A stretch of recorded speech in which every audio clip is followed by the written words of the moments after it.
मेरे प्यारे बच्चों, मेरे सारे बच्चे कैसे हैं? सभी अच्छे से हो? आप लोग सब पढ़ने के लिए सारे तैयार बैठे हो?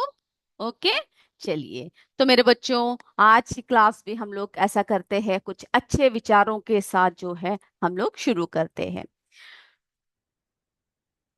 अच्छे विचार जो है हमेशा हमारे मन में आनंद देता है ना? तो बच्चों, समय और स्थिति, समय और स्थिति ऐसा है जो कभी भी बदल सकती है। इसलिए किसी भी यानी कभी भी किसी का अपमान ना करे और ना ही किसी को कमजोर समझे। आप शक्तिशाली हो सकते हो, लेकिन समय सबसे ज्यादा शक्तिशाली होता है। तो बच्चों, ये हमें क्या बताता है कि हमें जो है कभी भी किसी को कमजोर नहीं समझना चाहिए, है ना? क्योंकि स्थिति जो है सबकी एक जैसा नहीं होता है। हो सकता है आज हम लोग बहुत शक्तिशाली हो, लेकिन कुछ समय बाद जिनका अपमान हम लोग कर रहे हैं वो हमसे ज्यादा शक्तिशाली हो जाए। तो कभी भी किसी का अपमान ना करे, हर किसी का सम्मान करे, किसी को भी कभी कमजोर ना समझे। ओके, इसी के साथ जो है आज हम अपनी कक्षा शुरू करते हैं। तो मेरे सारे बच्चे तैयार रहिएगा। और बच्चों, आज क्लास के लास्ट में जो है आपका एमसीक्यू होगा, है ना? एमसीक्यू आपने देखा होगा कैसा होता है। हम आपसे प्रश्न पूछेंगे और उसकी जो है चॉइस होगा। तो उसमें से जो सही उत्तर है उसको आपको क्या करना है? टिक करना है, यानी लिखना है। यानी पहले का जो है प्रश्न, जो पहला प्रश्न आपको दिखाएंगे तो जिसका सही उत्तर है ABC, पूरा प्रश्न और उत्तर लिखने की जरूरत नहीं है, नंबर डालना है। और जो उत्तर है A है तो A, B है तो B, C है तो C। बस इतना ध्यान रखना है कि आपने जो नंबर डाला है वो बिल्कुल सही हो। ओके, और अंत में हम जो है उसके उत्तर भी आपको दिखाएंगे। तो आपके जो है लास्ट 10 मिनट में एमसीक्यू होगा, उसके लिए जो है आप जिसमें भी आप लिखोगे, पेपर जिसमें भी लिखते हो उसके साथ तैयार रहिएगा। तो हम क्या करते हैं, हमारी क्लास शुरू करते हैं। तो बच्चों, पदार्थों का पृथक्करण, है ना, इसके बारे में हम लोग जो है चर्चा कर रहे हैं, सेपरेशन ऑफ सब्सटेंसेस। तो हमने बहुत सारे विधियां देखे जिसके द्वारा हम क्या कर सकते हैं? पृथक्करण कर सकते हैं, है ना? हमने बहुत सारे विधियां देखी जिसके कारण, जिसके वजह, जिससे हम लोग क्या कर सकते हैं? पृथक्करण कर सकते हैं। लास्ट क्लास में जो है हमने अवसाधन, निस्तारण और निस्यंदन देखा। ओके, तो बच्चों कई बार ऐसा होता है, एक चीज को हम लोग जो है, यानी कोई भी जो सामान है, कोई भी जो मटेरियल है, उसको कई बार ऐसा होता है कि एक ही विधि से पृथक कर सकते हैं। जो भी उसमें अनावश्यक चीजें हैं उसको एक ही विधि से पृथक कर सकते हैं। लेकिन कई बार ऐसा होता है कि एक विधि पर्याप्त नहीं होता। ओके, पृथक करने के लिए हमें एक ही चीज को बहुत सारे विधियों का जो है उपयोग करना पड़ता है। तो बच्चों, उसी का एक उदाहरण हम लोग जरा देख लेते हैं। तो देखिए, यहाँ पर एक बर्तन है, इसमें जो है रेत भी है और नमक भी है। दोनों को क्या कर रखा है? दोनों को जो है मिश्रित कर रखा है। ओके, तो हमने क्या कर रखा है? रेत और नमक दोनों जो है क्या हो चुका है? अब जो है इसमें मिश्रण हो, यानी हमने दोनों को क्या कर दिया है बच्चों? इसमें जो है मिश्रित कर दिया है। अब देखिए, अब हम लोग जो है इस बीकर में जो है हमें क्या करना है? हमें, आप कैसे इसको पृथक कैसे करेंगे? जब रेत और नमक का मिश्रण लेंगे, आप क्या इसको हाथ से चुनकर कर सकते हो? नहीं कर सकते हो, है ना, क्योंकि ये तो बहुत मुश्किल बात है। तो इस मिश्रण को जब हम बीकर में रखेंगे तो सबसे पहले क्या करना पड़ेगा? इसमें जो है कुछ जल मिलाना पड़ेगा। ओके, इसमें क्या मिलाना पड़ेगा? जल मिलाना पड़ेगा। ओके, इसमें क्या कर दिया हमने? इसमें जो है कुछ जल मिला दिया और उसके बाद जो है कुछ समय तक इसको इसी तरह रखा रहा। ओके, तो हम ये देखेंगे, ये जो रेत है, ये जो यहाँ पर हमने नीले रंग से रेत मार्क कर रखा है, और ये जो लाल रंग के जो कण दिख रहे हैं ये समझ लीजिए नमक है। ओके, समझ लीजिए। तो कुछ समय बाद जब हमने इसमें पानी डाल दिया तो क्या होगा? जो रेत है वो इसके तली में बैठ जाएगा, है ना? रेत क्या होगा? वो तो इसके तली में बैठ जाएगा। तो हम लोग जो है इस रेत को निस्तारण या निस्यंदन से पृथक कर सकते हैं, है ना? वो हमने अपने पिछले क्लास में देखा कि किस तरह से जो है हम लोग जो है डिकंडेशन एंड फिल्ट्रेशन से हम लोग इसको जो है रेत को अलग कर सकते हैं। अब हमें, हमारे पास और क्या बचा हुआ है? अब जो है नमक बचा हुआ है। तो हमें जो है नमक को कैसे पृथक करेंगे। ओके, अब देखते हैं हम लोग नमक को कैसे पृथक करेंगे। आप मुझे बता सकते हो, कोई बता सकते हैं तो बताइए किस तरह से करते हैं हम, नमक को कैसे पृथक करेंगे इसमें से। चलिए, तो इसके लिए जो है सबसे पहले आपको क्या जानना जरूरी है कि संघनन क्रिया क्या है। ओके, तो संघनन वो प्रक्रिया है जिसमें कोई पदार्थ, आमतौर पर गैस या वाष्प, ठंडा होकर तरल अवस्था में बदल जाता है। ओके, ये जो है वाष्पीकरण के विपरीत है। और जहां तरल पदार्थ गैस में बदल जाता है, तो संघनन क्या होता है, संघनन जल चक्र का एक महत्वपूर्ण हिस्सा है, क्योंकि ये बादलों के निर्माण और वर्षा का कारण बनता है। अब बच्चों, हम लोग तो पृथक्करण की बात कर रहे थे, है ना। अब हमने क्या किया, जो नमक यानी जो पानी जो बचा हुआ है उसको क्या किया, उसको जो है हमने इस केतली में रख दिया। ओके, इस केतली में रखकर हमने क्या कर दिया, इसको जो है गर्म करना शुरू कर दिया। जो हमारा नमक का जो पानी बचा हुआ था वो हमने इस केतली में रख दिया, और केतली को जो है हम क्या करना शुरू कर दिया, गरम करना शुरू कर दिया। अब देखिए, इसके ऊपर हमने एक प्लेट रखा हुआ है। ओके, और इसमें क्या रखा हुआ है, इसमें जो है बर्फ पड़ा हुआ है, यानी इस प्लेट में हम लोग क्या रखा हुआ है, बर्फ के टुकड़े रखे हुए हैं। ओके, अब क्या करना है, इस प्लेट को जो है सीधा, ये जो हमने केटल रखा हुआ है इसकी जो टोड़ी है इसके ऊपर की तरफ को हमें इस तरह से पकड़ना है। ओके, जिस तरह से इसमें दिखा रखा है। अब क्या होगा, इसमें से भाप जो है आपको पता है ऐसे से आता रहेगा, वाष्पीकरण होगा, भाप जो है ऊपर आता रहेगा। जैसे जैसे जो वाष्प है, वाष्प जो ऊपर उड़ेगा, तो क्या होगा, ये इस बर्फ के प्लेट के संपर्क में आएगा, और यहां से ये क्या होगा बच्चों, संघनित होकर जो है नीचे, यानी जल बनकर नीचे को क्या होगा, ये जो है द्रव रूप लेकर ये नीचे को जो है गिरने लगेगा। ओके, तो जो है जल संगनन द्वारा क्या होता है, जल जो है संगनन द्वारा भाप बना है, यानी संगनन प्रक्रिया से हमने क्या देखा कि ये किस तरह से जो है भाप के द्वारा ये जल किस तरह से बन गया। ओके, जब जो है भाप बर्फ से ठंडी की गई प्लेट के संपर्क में आती है, तो क्या होता है, तो वो संगनित होकर द्रव जल बन जाता है। ओके, और जो प्लेट के जो नीचे से क्या कैसे गिरने लगता है, ये देखिए बूंद बूंद होकर जो है इसमें गिरने लगता है। ओके, और ये जो है, ये क्या है, ये जो ऐसे बूंद बूंद होकर जो है गिरने वाला ये जल संगनन द्वारा क्या बना है, भाप बना है।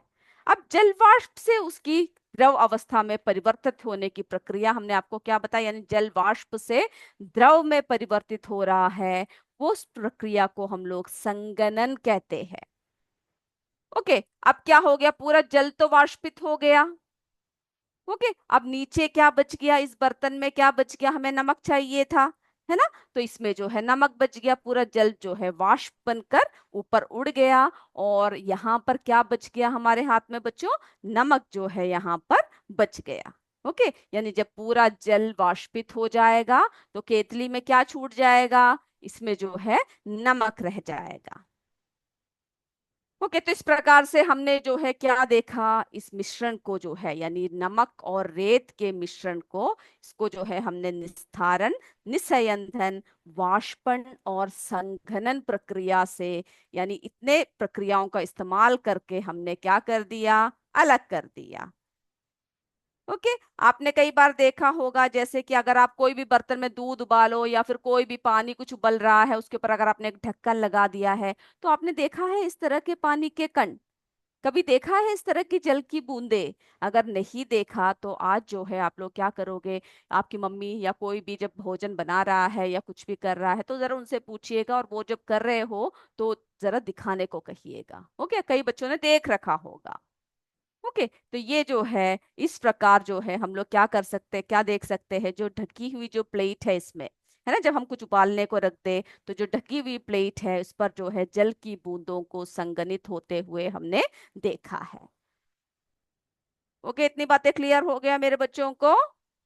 चलिए, तो जो है आपको संगणन प्रक्रिया क्या है उस वो याद रखना है, वो प्रक्रिया जिसमें कोई पदार्थ, आमतौर पर गैस या वाष्प, ठंडा होकर तरल अवस्था में बन जाता है। ओके, तरल अवस्था में क्या होता है बच्चों, बदल जाता है।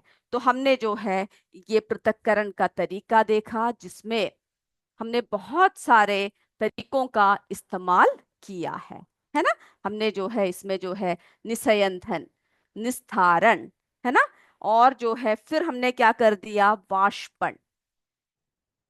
तो कई बार क्या होती है, कई एक ही चीज से जो है हम वस्तुओं को अलग कर सकते हैं। कई बार जो है क्या होता है, कई तरीकों का हमें जो है इस्तेमाल करना पड़ता है, संघनन। ओके, तो इतने सारे तरीकों का इस्तेमाल करके हमने जो है इसको क्या कर दिया, रेत और नमक का मिश्रण जो है बच्चों वो अलग कर दिया। चलिए अब मुझे आप बताइए कि आप क्या सोचते हो, जो जल है ना, जल कोई भी पदार्थ को कितनी मात्रा में घोल सकता है? कभी सोचा है आपने? जो जल है, आपने कभी घोल के देखा? कई बार ऐसा हुआ है कि आप कुछ शरबत कुछ बना रहे हो, है ना, या नींबू का पानी बना रहे हो, उसमें आप चीनी डाल रहे हो, आप घोलते जा रहे हो, घोलते जा रहे हो, पहले तो बहुत आसानी से घुल गया, फिर क्या हो गया, फिर वो घुलना बंद हो गया, है ना, फिर आप बहुत हिलाने की कोशिश करते हो, फिर ऐसे बहुत मुश्किल होती है, वो हिलता नहीं है, वहीं पर पड़ा रहता है, जो आप चीनी जो और ज्यादा जो डाल रहे हो। तो बच्चों, जो जल है, अब हम ये देखेंगे कि वो किसी पदार्थ को, जल जो है किसी पदार्थ को कितनी मात्रा में,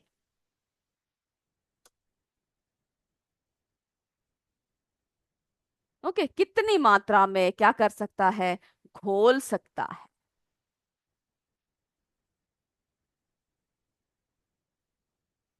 ये सारे परीक्षण आप करके देखिएगा। ओके, तो आपको जो है क्या कर सकते हैं, सारी बातें जो है आसानी से समझ में आएगा, अगर आप जो है सभी परीक्षण को करके देखेंगे। तो हमने जो है हमने पढ़ा, है ना, हमारे अध्याय 2 में हमने पढ़ा कि जो है जल क्या कर सकते हैं, कई पदार्थ जल में घुलकर क्या बनता है, विलयन बनता है। ओके, ये हम पढ़ चुके हैं। तो जो है कई पदार्थ जल में घुलकर विलयन बनते हैं। जब हम उन पदार्थों को जल में जो कहते हैं, यानी जो कई पदार्थ कैसे होते हैं, जल में घुलकर विलयन बनाते हैं, है ना, उसका जो है क्या बना देते हैं, विलयन बना देते हैं। जब हम उन पदार्थों को जल में विलय क्या कहते हैं, विलयी कहते हैं, है ना। यदि हम जल की मात्रा निश्चित रखकर, अगर यानी जो जो पदार्थ जैसे चीनी है, तो वो क्या है, जल में विलयी है, यानी उसको जो है हम मिक्स कर रहे हैं। तो हम लोग जरा एक छोटा सा परीक्षण यहाँ पे करके देखते हैं।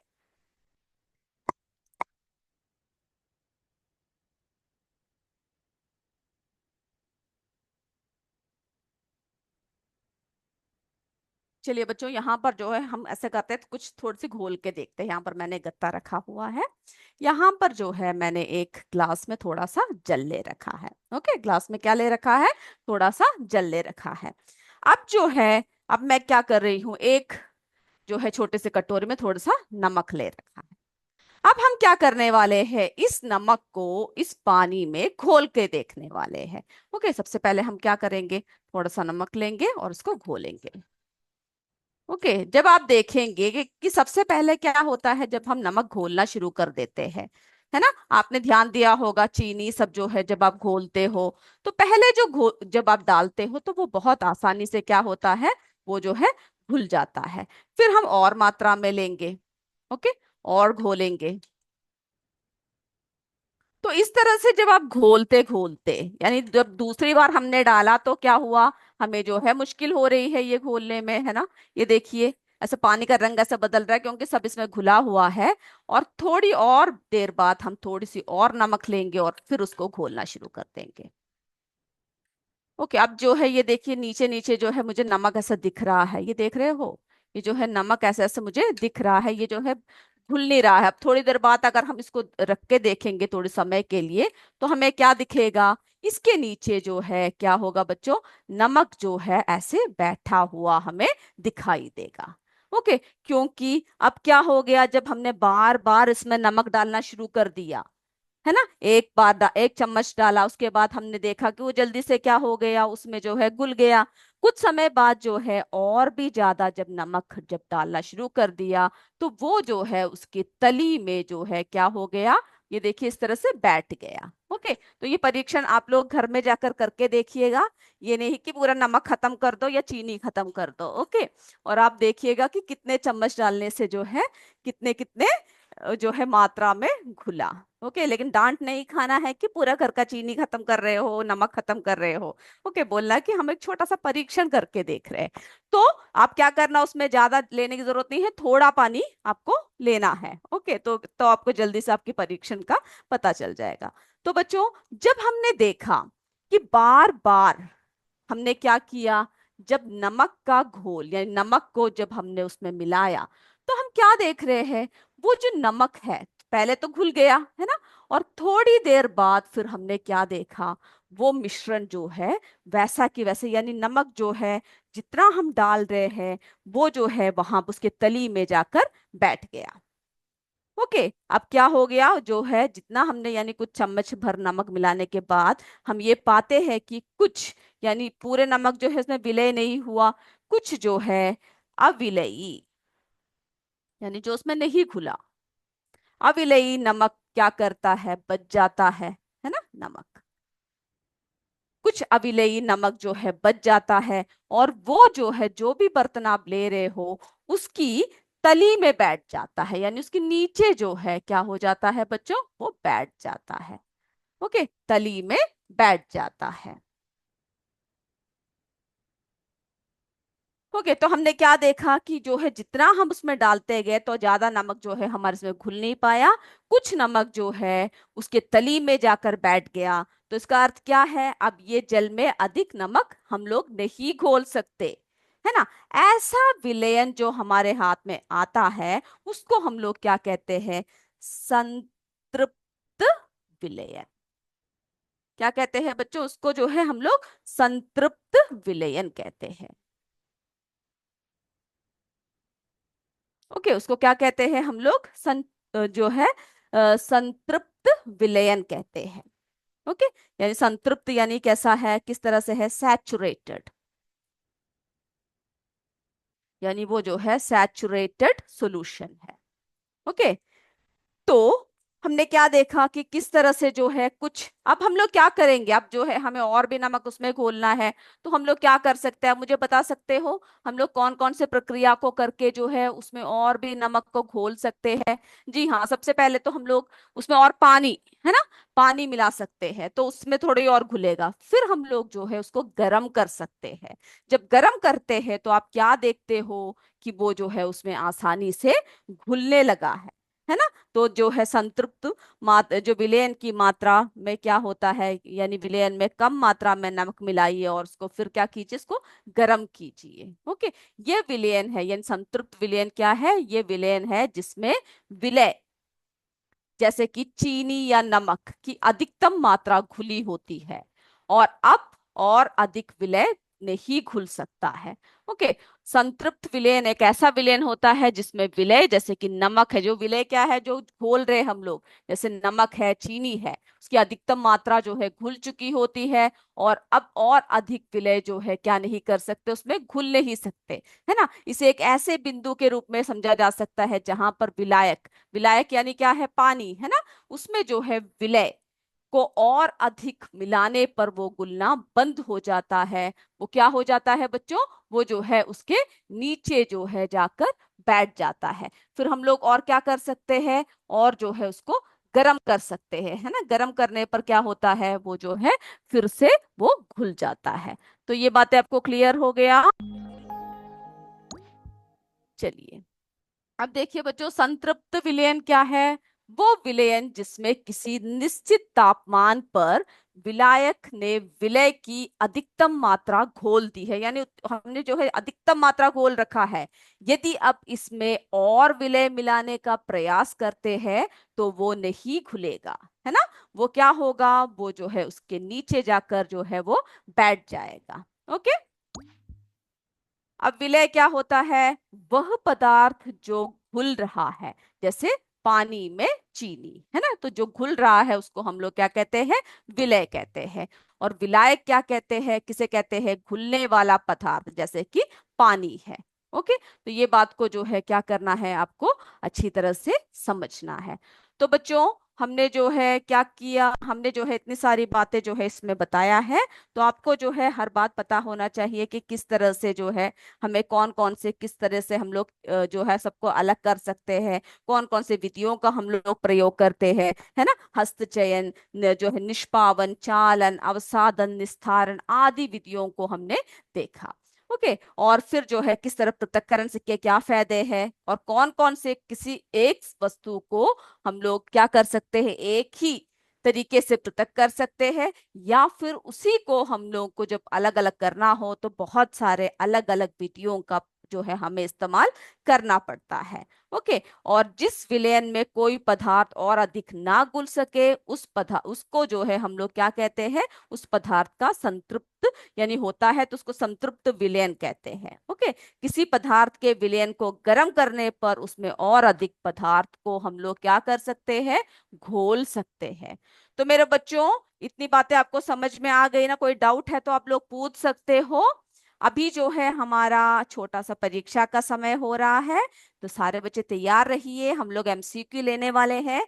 प्रश्न जब दिखाएंगे तो आपको क्या करना है, उत्तरों को लिखना है। कोई भी किसी को दिखाना नहीं है, देखना नहीं है। जितना आपको पता है उसका उत्तर जो है उसी हिसाब से आपको लिखना है। तो मेरे सारे बच्चे तैयार हो जाइए एमसीक्यू के लिए। ओके, अपने टेक्स्ट बुक नोटबुक सब बंद कर दीजिए, और जिसमें आप लिखने वाले हो सिर्फ जो है उस पेपर का इस्तेमाल कीजिए। ओके, तो पहला प्रश्न जो है हम जो बोल रहे हैं उसको ध्यान से देखिए। निम्नलिखित में से कौन सा मिश्रण नहीं है, निम्नलिखित में से कौन सा मिश्रण नहीं है।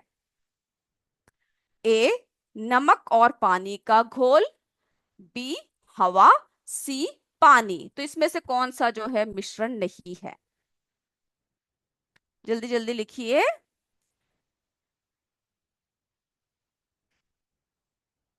आपको जो है आंसर लिखना है, जो ए है तो ए, बी है तो बी, पूरा उत्तर लिखने की जरूरत नहीं है, नंबर डालना है और उत्तर को जो है लिखना है। चलिए, हो गया बच्चों पहला प्रश्न। अब दूसरे प्रश्न की तरफ चलते हैं। अगर किसी का नहीं हुआ तो आप लोग बोल सकते हैं, हम आपको दोबारा दिखाएंगे। ओके, चलिए बच्चों, बहुत ही आसान प्रश्न है, आप लोगों ने अगर ध्यान से सुना होगा तो आप बहुत आसानी से जो है पूरे 10 अंक ले सकते हैं। पदार्थों को अलग करने की प्रक्रिया को क्या कहते हैं, पदार्थों को अलग करने की प्रक्रिया को क्या कहते हैं, क्या कहते हैं उस प्रक्रिया को। ए, मिश्रण, बी, पृथक्करण, सी, संघनन। पदार्थों को अलग करने की प्रक्रिया को क्या कहते हैं।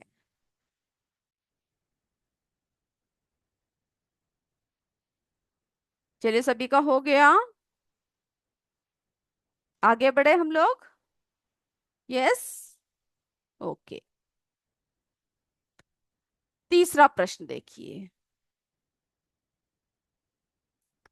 मक्खन को दूध से अलग करने के लिए, मक्खन को दूध से अलग करने के लिए किस विधि का उपयोग किया जाता है, मक्खन को दूध से अलग करने के लिए किस विधि का उपयोग किया जाता है।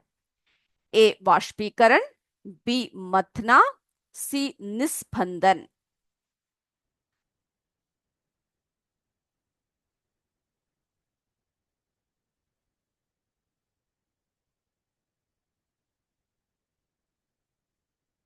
हो गया बच्चों, ध्यान से प्रश्न को देखिएगा और उत्तर जो है सोच समझ के लिखिएगा।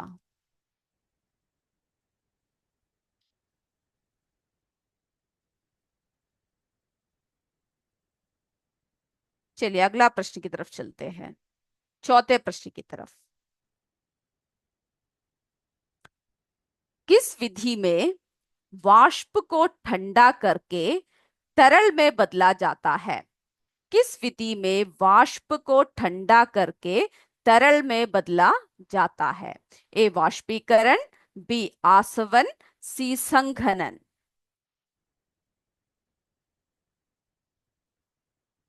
ध्यान से देखिए और उत्तर को लिखिए।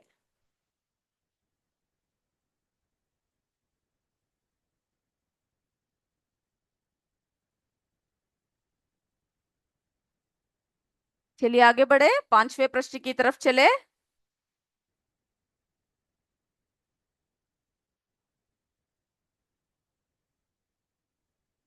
पांचवा प्रश्न देखिए।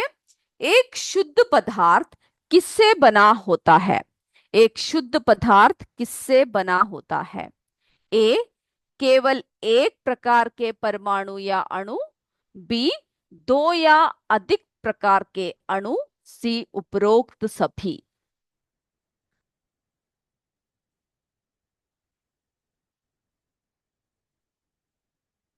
जल्दी लिखिए। एक शुद्ध पदार्थ किससे बना होता है? केवल एक प्रकार के परमाणु या अणु, दो या दो से अधिक प्रकार के अणु, उपरोक्त सभी।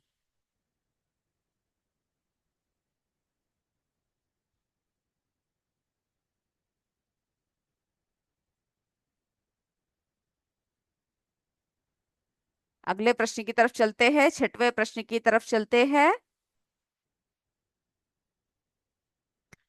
अवसादित मिश्रण को बिना हिलाए जल को अवसादित मिश्रण को बिना हिलाए जल को मिट्टी सहित उड़ेलने की क्रिया को क्या कहते हैं? अवसादित मिश्रण को बिना हिलाए जल को मिट्टी सहित उड़ेलने की क्रिया को क्या कहते हैं? ए अवसाधन, बी निस्तारण, सी संघनन।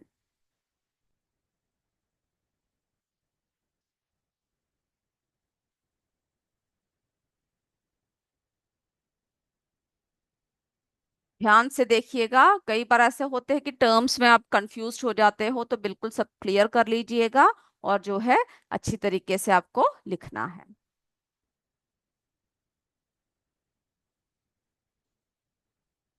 चलिए सातवां प्रश्न देखिए।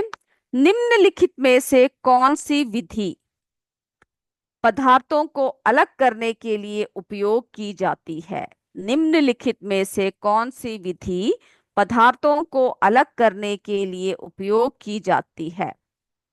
ए वाष्पीकरण, बी अवसाधन, सी उपरोक्त सभी।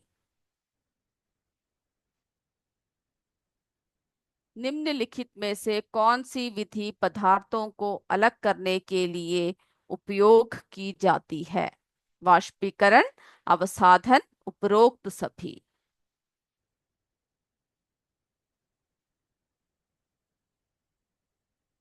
चलिए आठवां प्रश्न देखिए।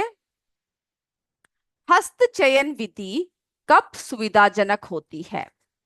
हस्तचयन विधि कब सुविधाजनक होती है? जो आप हाथों से चुनते हो। ए जब अशुद्धियां कम हो, बी जब अशुद्धियां अधिक हो, सी जब अशुद्धियां बहुत छोटे आकार में हो।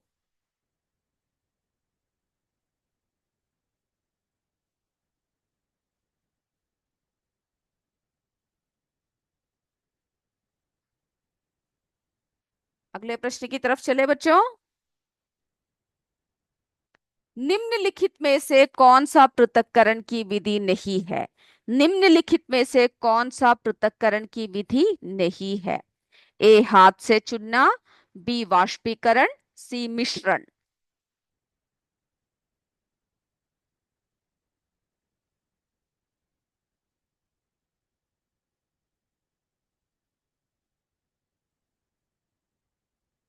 चलिए हमारा 10वें प्रश्न की तरफ चलते हैं।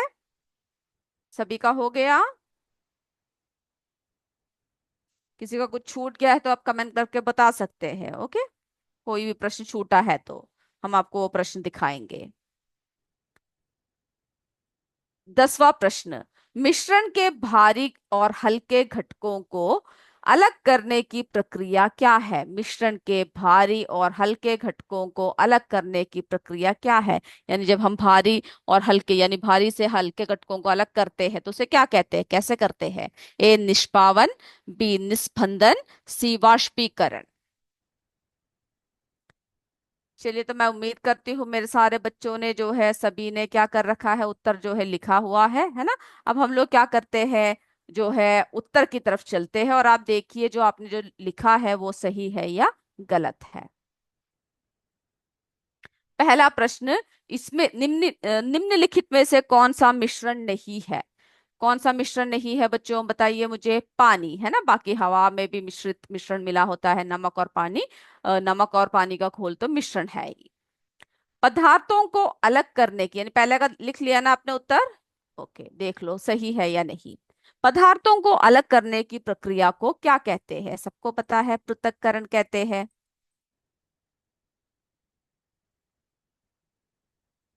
मक्खन को दूध से अलग करने के लिए किस विधि का उपयोग किया जाता है? कौन सा है बच्चों? मथना है ना, मथकर जो है उसको हम लोग अलग करते हैं।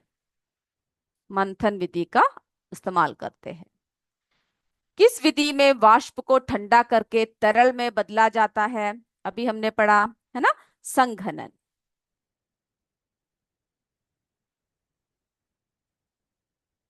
एक शुद्ध पदार्थ किससे बना होता है? यस, केवल एक प्रकार के अणु या परमाणु से क्या होता है बच्चों, जो है शुद्ध पदार्थ बना होता है।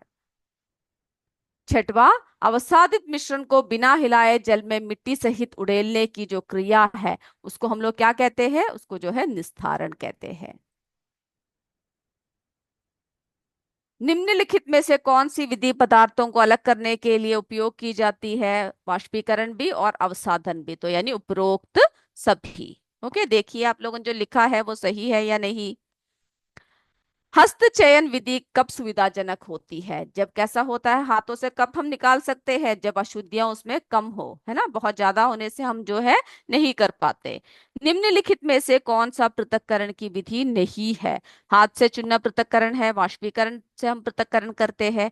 मिश्रण जो है पृथक्करण की विधि नहीं है। मिश्रण के भारी और हल्के घटकों को अलग करने की प्रक्रिया को हम लोग जो है क्या कहते हैं, यानी कैस किस तरह से करते हैं? निष्पावन द्वारा हम लोग जो है अलग करते हैं। ओके, तो मेरे बच्चों ने आज जो है सभी अच्छे से लिखा है। मैं उम्मीद करती हूँ मेरे बच्चे सभी अच्छे से लिख कर आए हैं। और आपके मार्क्स कितने आए हैं सब मुझे बताइएगा। तो हम लोग अपने अगले क्लास में फिर मिलेंगे। तब तक जय विद्या शक्ति, जय हिंद, जय भारत। धन्यवाद बच्चों।